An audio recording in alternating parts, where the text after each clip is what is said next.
It's been a week since I've been using Google Pixel 10, and I feel like this is enough for me to provide a really good feedback of this new Pixel phone. Obviously, we will test the Pro and the Pro XL, but honestly, the Pixel 10 also has triple camera setup. Does the megapixel difference count on the telephoto? I feel like for those people who wanted a really good camera phone, whatever the megapixel count is of the sensor, because of the software manipulation of Google, they would almost look the same. Today, we will review and take a look of the new Google Pixel 10. Is this the best one so far? Google borrowed the design from last year's Pixel 9 with its island-type camera module at the back. Honestly, I did a quick test of the design, and if you snap a Google Pixel 9 on a Pixel 10 case, you would see that the only difference is the camera module on Pixel 10 is a bit bigger than Pixel 9. The buttons are almost the same from the left side, top, and the right side. The only difference here is the bottom part, where you have two speaker grills as opposed to one. The dimensions are almost the same from Pixel 9 to Pixel 10, it's just a bit heavier, 204 grams as opposed to 198 of Pixel 9. I think because of the extra weight of the camera module and the battery, everything looks the same. The screen is also the same as what we have last year, nothing to see here. We got an OLED display with 120Hz refresh rate, 6.3-inch Corning Gorilla Glass Victus 2 with 422 ppi density. The only difference here is the brightest. You got 3000 nits of max brightness on Pixel 10 compared to last year's 1800. The screen is bright outdoors and the screen density is really good. You cannot see individual pixels, and since it's OLED display, we have deep blacks. The only problem here is the LTPO screen. We don't have it on Pixel 10, so although we have 120Hz refresh rate, it cannot go down to 1 Hz on static images. I would not go to the numbers, but the performance is really good on this phone. We still don't have the Snapdragon processor, but Google continued the Tensor chipset. We're now on the 5th generation, which is a 3nm. It's very power efficient.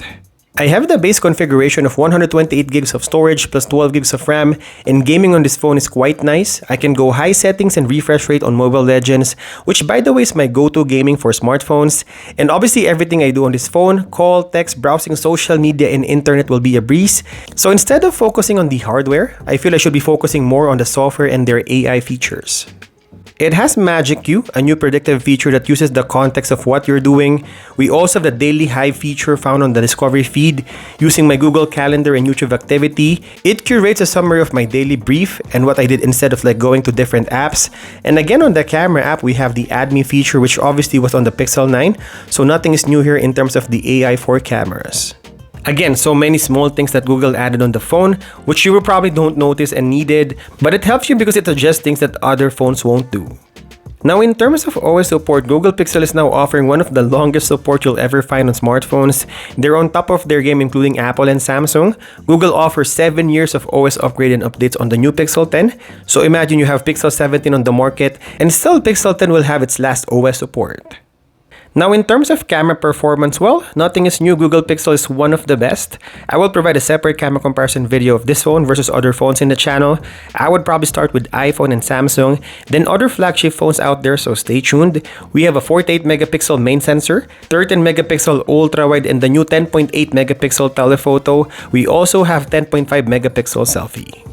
Now, in terms of camera performance, it's easy to say that image quality-wise, I still prefer Pixel over other smartphones out there. I've been very vocal about this. I feel like Google Pixel is one of the best, if not the best camera phone in terms of image quality. But if you go on video recording, I feel like Pixel is getting better and better each year. We have 4K video recording on all the sensors. You can also do 8K video recording.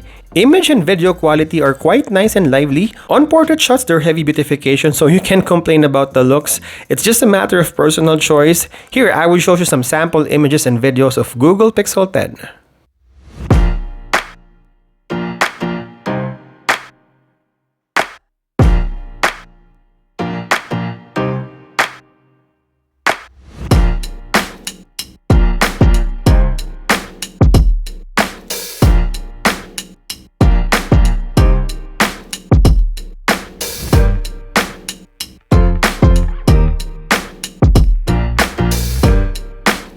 We are testing Pixel 10. This is the selfie video recording in 4K 30 FPS. We also have speech enhancement on this phone.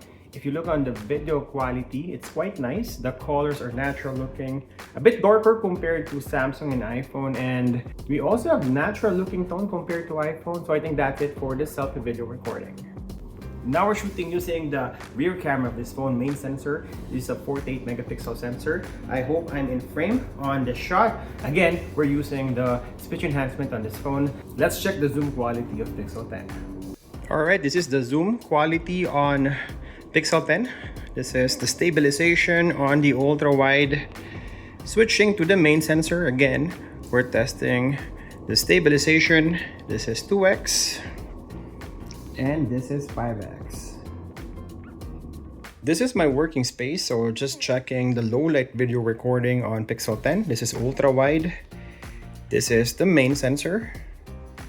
We have 2x and we have 5x. Switching to the main sensor and the ultra-wide. Now, the audio performance of this phone is quite competitive. We have a down-firing stereo speaker on Pixel 10. I can't see any difference from the older Pixel 9, so I think they have the same technology.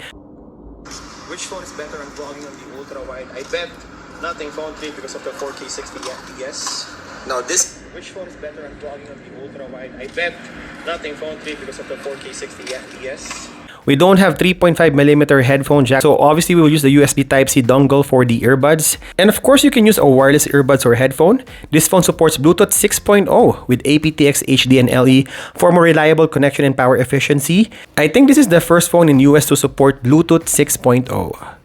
And lastly, the battery of this phone is bigger, 4970 mAh battery, almost 5,000. You can't complain about the battery life, plus the fact that this phone is considered a small phone in this day and age. A 6.3-inch screen with 2000 nits of max brightness, 4970 mAh battery will be able to withstand the day. It's so weird that Google cannot squeeze in 5,000 mAh. It's 30 mAh less of 5,000. I think it's nice on paper to show you have 5,000 mAh battery, but again, it's just a battle of numbers. This phone will perform similar to those phones with 5,000 mAh battery, and again, with a smaller form factor and not even the brightest screen out there. It's even an easy 1.5 day phone for me. So what did we learn about the new Pixel 10? It's a very good upgrade from Pixel 9. Obviously, the biggest upgrade here is the telephoto lens. We now have the proper triple camera setup on Pixel 10 that can compete with Samsung Galaxy S25 and the future S26. These two phones goes head-to-head on the Western region. Pixel 9 was my daily driver until now, and certainly we have improvements on the new Pixel 10, plus the addition of the new telephoto. Obviously, it goes head-to-head with the Pro and Pro XL. If you're on a tight budget, I think this is the best one so far.